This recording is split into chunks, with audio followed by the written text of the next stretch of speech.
Sæll verið fólki og velkomin í þátt minn Mannamál á sjónvarpsstöðinni okkar Hringbraut. Gestur minn að þessu sinni svo sannarlega góðsögn í lifanda lífi. Elstu menn mun ekki skemmtan á listalíf Íslendinga án þátttöku hans og hann þjóðargersemi sem heitir hér gegnt mér og heitir Ragnar Bjarnason. Raggi Bjarnar, blessaður sæll. Þú varst að koma á æfingu, það eru afmælistónleikar, 85 ára afmælistónleikar í næsta mánuði, aprílmánuði, 17. Nei, 17. mars og 28. apríl. Akkurat. Og þú varst að koma á æfingu, hefur engu gleymt? Nei. Hvernig má það vera? Það veit ég ekki. Þú hefur verið farsæll í þínu lífi hvað heilsuna varðar. Já, alveg rosalega. Eina sem kom fyrir mig að sprakk mér skeifugotn út í New York. Og þá átti ég að fara að syngja fyrir Íslendingafélagið og var á hótelinu og svo sprakk skeifugotn kl. 4 og ég var á spítala í viku. Takk fyrir. Það eiginlega eina sem hefur komið sem eitthvað virðið að tala um. Að öðru leyti hefur verið fyr og flammi. Já, ég alltaf fengið flensur og eitthvað svona við þessu fólk. En hvað með röddina sjálfa sem þitt gersemi, hefurðu farið vel með hana? Nei. Ekki? Nei, ekkert sérstaklega. Ég hef bara, ég veit ekki, við erum bara bestu vinir, ég og röddin. Já. Því að ég ekkert að skipta mér að henni og hún ekkert að skipta sér mér heldur. Þú ert ekki þessi típa sem vefuruð með trefla til að... Nei, ég hef aldrei sett á mig trefla á ævinni. Hvað sér? Já. Er þér alveg sama? Nei, mér ekki alveg sama. Ég er búinn að gera þetta síðan ég var 19-20 ára gamall. Og þetta verður alltaf virka og hvað að vera að breyta ykkur sem virka. En þú hort á kollegaðina að fara eins varlega með röddina og þeir geta. Já, ég sagði nú einn óperusöngvar sem var alveg í rusli og labbaði all og til þess að ég sá eyðilegur á röddina svolítið. Já, með eilífum veskingu. Nei, með hugurinn. Já. Þú veist, ég hugsa ekkert hana. Ég opna bara munn og byrja að syngja. En menn sem alltaf að pæla í röddinni sinni, það er bara sálrænt. Það getur verið slæmt. Þannig að röddin fer þá bara andlega? Já, þú veist, þá er þetta orðið vandamál. Þó að sé kannski ekkert að röddinni, en þú ert alltaf að hugsa hvort hún fer og hvort þetta gengur og svona. Ég ger þetta aldrei. Já. En hvernig með Ragnar Bjarnar? Fer hann bara upp á svið, opna munnin og þá er þetta bara byggu? Já. Þeir eru búin að æfa. Þarftu ekkert að hafa fyrir? Jú, ég þarf náttúrulega að hafa fyrir, eftir hvað ég er að syngja. En meðan að röddin heldur, þá er ég góður. Og hittur alltaf á rétta tónin? Já.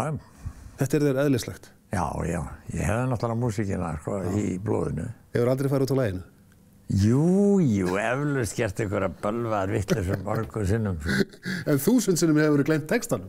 Já, það er dálítið lítið um það, Það er voða gaman að þessu textavesinni, Þetta kom eiginlega til að því sem skal skýra þetta fyrir fólki. Hvers vegna þetta var. Þegar við Elli vorum að syngja saman með Kákasestunum í Kjáta, það voru 2 útsetjarar, Jón Bassi og Óla Gaukur. Það er þeir sem skrifa tónlistana og láta þeir hafa. Og þeir voru náttúrulega 2 að skrifa fyrir okkur og við vorum að spila kannski 6 daga í viku og ég fekk svo mikið af lögum. Þú veist, og svo Elli lærið þetta allt. Ég nefndi ekki að læra þetta allt saman, því maður las þetta bara af nótunum. Og einhvern veginn bara þaðan það, Því að Elli, hún bara gleypti þetta allt í sig og lærði þetta allt eins og skot.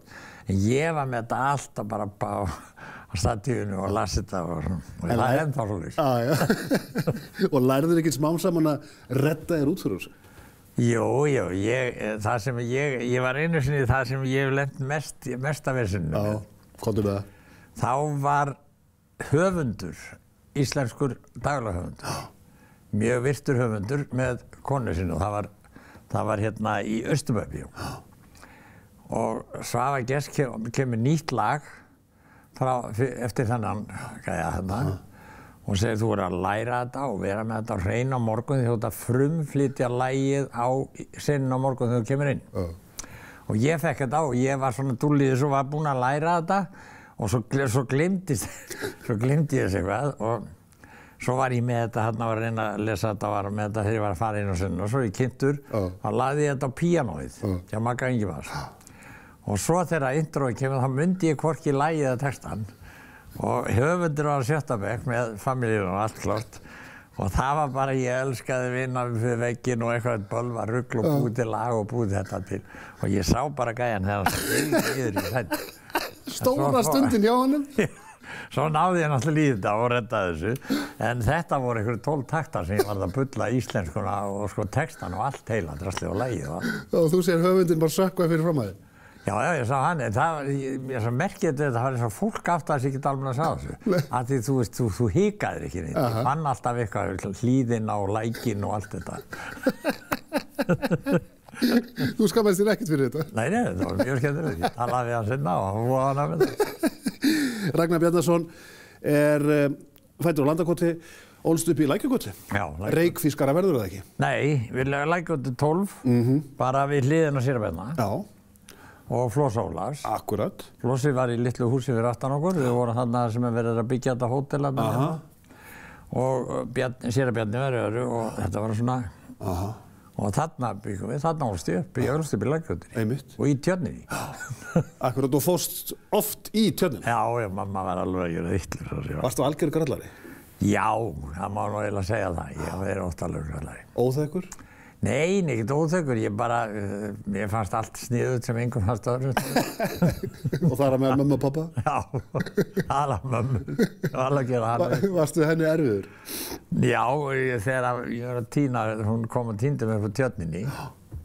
En nei, ég var ekkert erfið, ég var eðlug krakkinn, ég var bara frískur strákur, sko, eins og gengur. Það þekkja margir pappa en Bjarnar Bö. Hvernig var mamma þinn? Mamma var yndisleg, hún var söngkona, hún söng í 40 ár. Já.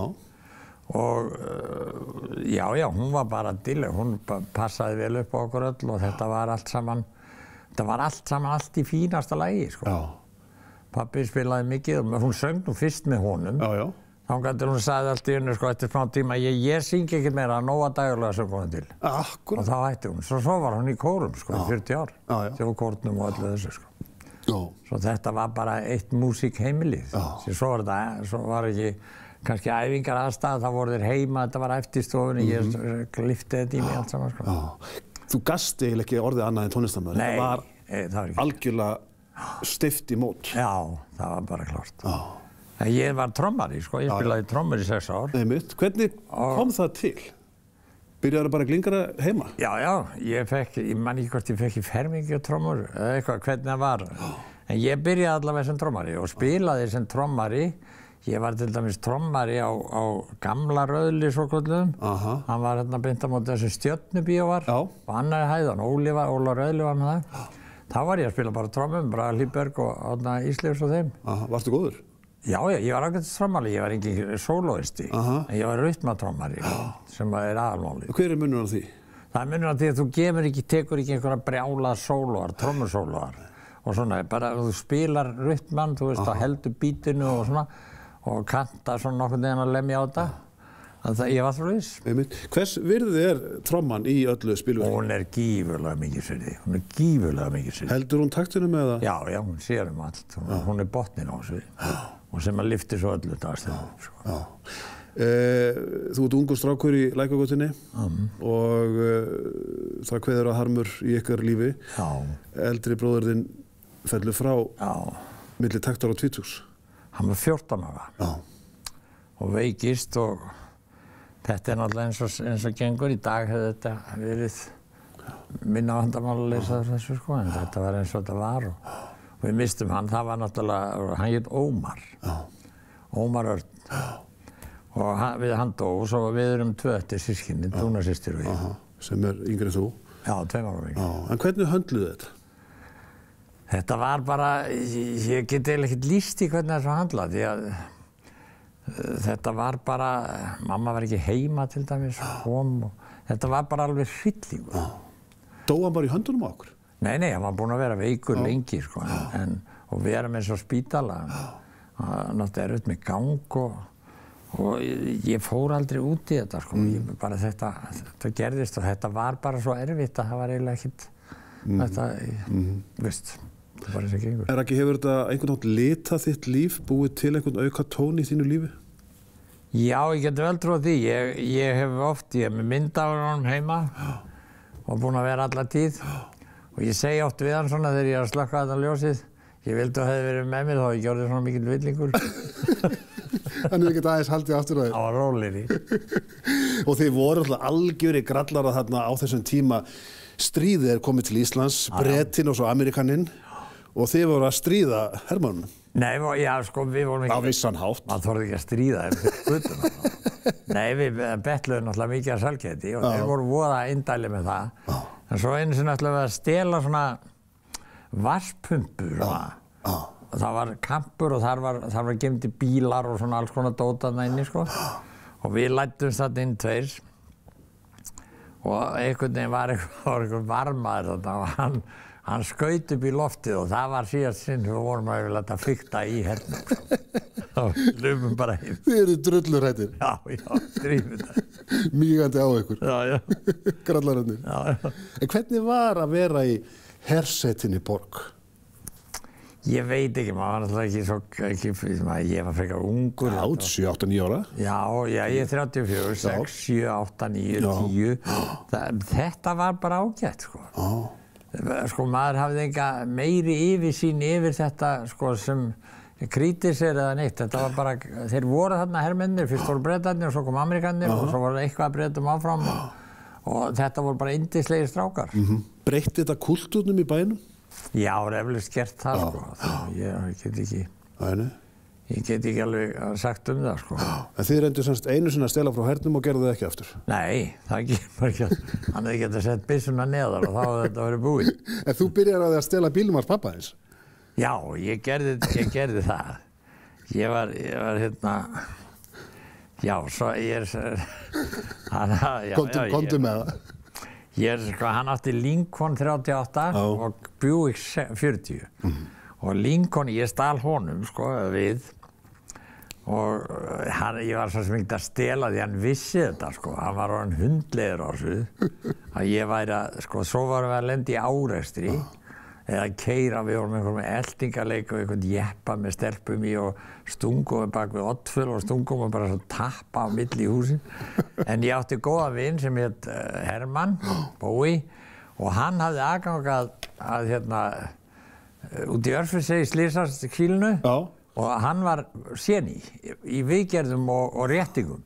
Svo þegar við vorum búin að böggla bæði bréttið þá bara keyrt þangað og allt lamið út og sprautað og bíllinn var fýldur heim. Hann kom aldrei skemmtur heim. En pabbi er samt alveg hundlegur á þessu? Já, hann keypti fyrir mig, sko, hann sagði, nú er þetta búið. Nú kaupi ég handa þér 1927 módel af amerískum bíl sem heitir Graham Page. Og það var svona bíll með svona þakki, eða svona, þú veist, dívan inni og eitthvað á tréhjólum. Nei! Jú, það var 27 módel. Og þetta var náttúrulega alveg aðal fyrirbrigðið á þessum tíma, þú getur ímyndaðir. Og eini galli var að sko, það var svo mjóar, sko, þetta var svona svo gamlu bílarnir, svo mjó dekkin, það var alltaf að gera við dekk. Alltaf að punktera? Já, alltaf að punktera. Það var ekkert að kaupa hann. Þú var það að skera út dekkjak og svona vesinn og setja inn. En það var opbáslega gaman að þessum bíl. Svo það merkilega við þetta allt saman. Svo selur pabbi, held ég, þegar ég fer eða eitthvað, þá selur hann bílinn til Ísafjarðar. Og þá var ég hættur að nota hann. Sko. Og hann segir, ég seldi hann til Ísafjarðar. Og ég sagði, vildi eitthvað kaupa hann? Já, það getur. Svo bara fyrir árið síðan að svo, þá fæ ég mynd. Þá fæ ég bréf frá Ísafirði. Það er bara mynd af tveim mönnum sem standa við hliðina á Gamla Ljót. Já. Og þá var hann ennþá lifandi. Já, hvað kallar hann? Gamla Ljót? Hann var alltaf kallað Gamli Ljótur. Var hann það ljótur? Nei, þetta er bara svona, eitthvað, það var einhver fann þetta nafn. En þarna, Raggi, fékkstu bíladelluna? Já, ég fekk hana eiginlega strax. Þú ert alltaf búin að vera með bíladellu? Já, ég er ekkert brjálað bíladellu, en ég hef voðalega gaman að bílum. Hvaðan kemur það? Ég veit ekki, það er bara, ég veit það ekki, þetta er bara pabbi og sögumbústaðast á Þingvöllum og það var mikið keyrt og mikið ferðast á bílum og svoleiðis. Ég man þegar hann keyrði, ég sætti hérna að söga því, hann keyrði alltaf frekar rólega, hann pabbi. Svo vorum við á Suðurlandsbrautinni einu sinni og þá segir mamma við hann, Bjarni, blessaðu, keyrðu nú eitthvað tíma. Og hann stígur bensin í botn og eftir augnablik, tekið frá orðar aftur. vegna hvatningar konu sinnar. Já, eina skiptir sem hann fór við restur. Það var mikið leið að þessu. Já, ég get trúið því, segir Ragnar Bjarnason sem er gestur minn að þessu í mannamáli. Við höldum áfram með æsku hans hér innan skamms og förum þá á ball á Vesturlandi þar sem hann þurfti að bíða pappa sínum aðstoð.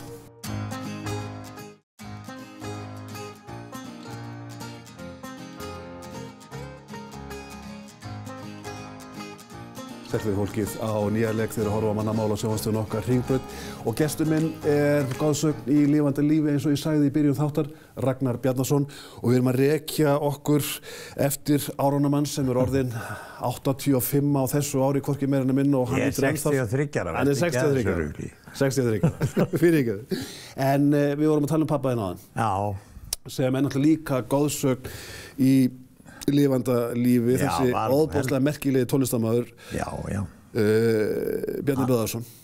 Já, hann var alveg gífurlega vinsæll og hann spilaði mikið útvarp. Og svo það var svona hús við hliðina á Alþingishúsinu, ég heit Listamannaskáli, það er kannski einhverju sem mun eftir því. Og þeir voru að spila í útvarpi og hann var með 7-8 manna hljómsveit, það var alvöru stæll á þessu. Og svo fengu þeir vinnu í Listamannaskálanum. Og þeir voru alltaf með útvarpsprógram, sko, einu sinni í viku á laugardögum, sem voru alveg gífurlega vinsæll.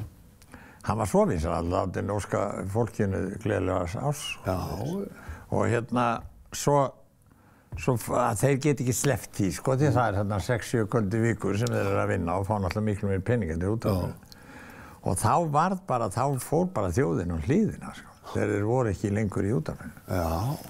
Og þá voru þeir að reyna að fara niður í Listamannaskóla og reyna að taka upp frá böllunum, sko.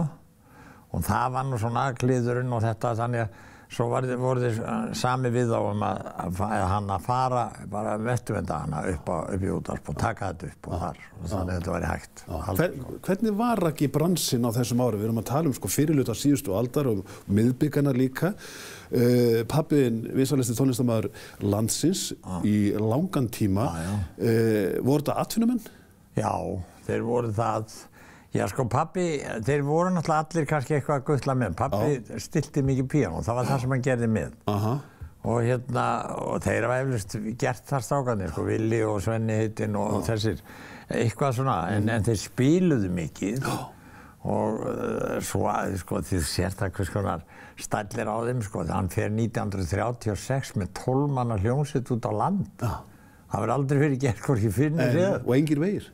Og engir vegir. Nei. Og svo í svefnpokum inn á Sangóðsson. Og þetta er mynd af þessu. Alveg ótrúlega. Og svo var ég fór nú með honum, sko, til að byrja með, 14-15 ára, selja miða til að byrja með. Akkurat. Já. Og fékkstu þetta beint í æð? Já, var með strákunum og hafði mikið gaman að þessu. Hvernig komast menn á milli staða? Var þetta ekki erfiðlega kombundi? Já, hann keypti karjól. Það var svona amerískur, svona ekki jeppi heldur stærri. Já. Voru kallaði karjólar. Einmitt. Og hann keypti svoleiðis. Og það var nóg til þess að það var breiðum dekkjum og svo var hægt að tróða öllu upp og það var náttúrulega ekki eins og mikið drasl eins og við, eins og núna, sko. Og inn í þetta tróða hann öllu liðinu og svo var þetta bíllinn, sko. En hann, sko, braut í blað í baráttusögu tónlistarmanna, hann náttúrulega stofnaði FIH, hvorki meira minna. 32. Vegna þess að honum blöskraði kannski aðstæður tónlistarmanna.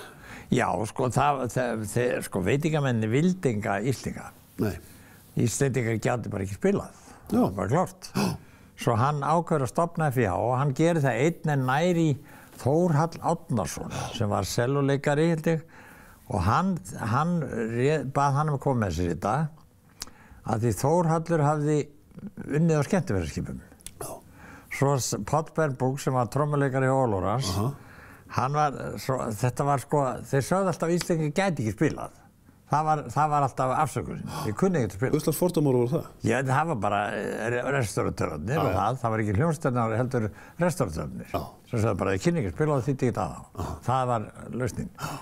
Og einu sinni þá kemur því það langt að hann segir við Jóhannesar Borg, ég með trommuleikara sem ætlar að spila í hljómsveitarnar Kvintets eða hvað ég heiti það, í kvöld. og Jóhannes hafði hann ekki meira trúíslingur en það, hann brosti bara og sagði, ok. Og þá segir hann við Polla Böfrung, þú spilar eftir þetta allt eftir nótum, þú mátt ekki gera einasta klikk, þú mátt ekki klikka á þetta einustu nótum sem þú trommar í allt kvöldið. Polli fór og gerði þetta eins og greiði. Það var svona, hjálpaði rosa mikið. Það var bara, ég man mér sér þessum bara tíu. En hann gerði svo uppstitt, ég meina, sko, það átti að hætta að gefa þeim kaffi og kröður í pásu. Það var alveg frægt, það var borgin, það var Jóhannes. Að tímdi ekki að gefa hann kaffi í pásunni. Svo hann sagði, ok, strákar, takið bara með ykkur hérna kaffibrúsana og komið með brauði pakkað inn í bréf hérna sem var skröltir og svo förum við bara í þetta í stærstu árshátíð sem til flottustu árshátíð sem til þessu var fljótlega kippt í liður þegar við byrjuðum að pakka þessu. Það var baráttumaður. Já, hann var það svo sannarlega, en alltaf rólegur. Hvernig var samband ykkar? Mjög, mjög gott. Hann tók mig mikið með og lét mig vera með alltaf. Ég bara sá ekki svolítið. Hann var voðalega góð við mig. Svo lét hann mig hafa trommensljóttu í gat og ég var miðasali á hann fyrst. Sem kynntist þess öllu, sko. Ég rólst upp við þetta, söngin á mömmu og þau öll. Og svo byrjar þú sjálfur í bransanum og ert kominn Vesturland og ert beðinn að spila og hringir í bæinn eftir aðstoð pappa. Já, þá vorum við Siggi ráðnir til hans Fúsi Vert í Hreðavatnsskóla. Og við Siggi heitinn Guðmunds kanslari, hann á nikk og ég á trommur. Já, mynda þessu, hár hérna upp og hérna við áttum að spila dinnermusík. Hvað gamlir? Bara 15-16 ára í Hreðavatnsskála. Þá kom allir drullir ríkuðir inn, sko, en Fúsa var stæðilegt að hafa dinnermusík. Vildi vera grand á því? Já, vildi vera grand á því, það var bara indalí skall og við gerðum þetta. Svo kemur hann bara og segir, jæja strákar, þá var verslunarhelgin í Borgarfirðinu. Það var eins og bara Vestmannaeyjar í dag. Það flíktist allt í Borgarfirðinu. Já, þetta var aðalstaðurinn. Borgarfirðinu. Og þá segir allir, strákar, nú verðið þið að spila 3 böll núna yfir Verslunarhelgina. Og það var að líðið yfir okkur með okkar 12-13 lög. Svo þess að við vorum alveg vandræð með þetta. Þá datt mér að hringi pappa og ég spyr hann að því hvort hann sé að spila helgina. Hann sagði, nei, ég langar ekki að koma hérna upp í Borgarfjörð, upp í Hreðavatn í sveitasæluna þetta, hvað vantar þig eitthvað? Og svo kom hann og hann spilaði þetta með okkur, reddaði þessu fyrir okkur. Bjargaðist þetta? Já, bjargaði þessu. Hvernig var tíðarandinn þá, við erum ekki að tala um gærdaginn, stuðið á böllunum? Voru menn vel drukknir eða var það ekki til að koma? Það var náttúrulega það var svona meiri drykkja, sko. Það var fyllir í, fullir og svona. Allir með pelan í rassvasanum? Já, þetta var svo, þeir eru þetta áskapast með bjórnum, sko, því að þegar bjórinn kom, þá breyttist þetta allt saman, sko. Akkurat. En var erfitt að spila fyrir liðið? Nei. Þetta var, svo voru náttúrulega hörku dyraverðir, eitthvað var. Maðurinn hennar Þórunna Frans, hann var dyraverður og Jón og þeir bara kiptuðum niður að það var eitthvað þessinn. Við lentum aldrei í neinu vandræðum, sko. En þarna á þessu augnablikki, Raggi, ertu þá það byrja að taka það ákvörðun að þú ætlir að leggja þetta fyrir þig? Sástu strax fyrir þig? Já, ég held ég væri löngu búinn að átta mig á því. Og þarna vildi ég vera, ég ólst alveg upp í þessu og þannig það var eiginlega ekkert annað fyrir mig að gera þetta. En trommurnar eru fyrst, hvenær kemur svo söngurinn? Hann kemur, það pabbi, rétt einu sinni. Já. Þá segir hann við mig, ég ætla að biðja að koma núna og syngja dúett með Sigur Ólafssoni. Hvenær var það heldur þú? Ég man það ekki, ég var ekki langt. Innan við 20? Já, það ekki, 18-19 ára. Og ég sagði, ég syngja hvað mér, ég syngja. Já, þú getur þetta alveg. Sigur Ólafsson þá var bara dýrlingur. Já, Sigur var þá að syngja um pappa. Þeir voru þarna, Haukur Mortens og allir Siggaðar voru með honum alltaf. Og ég ok, svo kennar mér bara röddina og þetta og þetta til. Og heitir ég sé, býð þér koss mín kæra, til. Það lagði til og það þessi dúett, fyrsti dúettinn. Það var eitt af fyrsta sem ég gerði, sko. Og varstu fullskapaður, fannst þér það? Nei, ég verð það ekki. Feiminn? Nei, ég bara röddum. En þetta var byrjunin, sko. Já, en hvernig var röddin akkurat þarna? Var hún sko breið, hún var svona breið. Ég hef einu sinni heyrt þetta var svona. En ég söng þetta rétt og svoleiðis. Og ég var ekki meina þjálfun eða neitt, sko. Og fannstu á þessu augnablikki að þú yrðir söngvari næstu rösku hálfu öldina? Nei, ég hef ekki gert það. Nei. En ég hafði voða gaman að þessu og þetta var náttúrulega bara virkilega skemmtilegt. Svo var ég að syngja svona niður í Breiðafirðingabúð og svona, þá fór ég að detta inn í sönginn. Og þá ég keyra leigubílinn á BSR. Og þá hringt í Karfavoginn, komið bíl í Karfavoginn. Og ég sendur, þá það Jón Bassi, Jón bassaleikari. Já, svo frá ég maður. Og hann kemur og hann að keyra milli húsa og hlaupur inn og ég segi, hvað ertu að gera? Ég að reyna að ná í söngkonu, það engin heima. Sigrún veik, KK út í Englandi og KK-16 á að spila á vellinum í kvöld. Og ég að reyna að fá söngkonu. Ég segi, blessa þetta ekki að leta söngkonum, ég skal bara koma með. Það engin kattsungar sem sungið á vellinum. Sko. Svo ég sagði, þetta ekki bara trommari? Nei, ég flottur maður. Textarnir í skottinu og allt klárt. Og þá fór ég með KK-16 og söng með þeim á Civilanklubbi eða á Fyrarklubbi með hvað það var. Já. Og svo söng ég með þeim í Iðnó kvöldið eftir. Þeir voru þar alltaf veðnar í Iðnó og annars út á landi á sumrin. Já. Og þá kemur KK frá Englandi og hann segir, hvað þú að gera það? Ég að syngja með KK-16. Hvað það? Og þar með var ég bara ráðinn, sko. Það tók reyndar smá tíma að sansa veitingamannin sem þeir voru að spila hjá og koma að kaup. En strákandi borgaði mér bara pínlita sínu svo ég geti verið inni. Og þar með komst ég í KK-16 og það byrjaði all hans Svavagjess og það hann að saga og allt þetta. Það einmitt það. Ragnar Bjarnason að segja okkur sögur sína í mannamáli og slíkur tónlistarjöfur sem hann þá fær hann 2 þætti, við höldum áfram að viku liðinni að fjalla störf og ævi og gleðina í lífi Ragnar Bjarna sem hefur verið með okkur í 85 ár.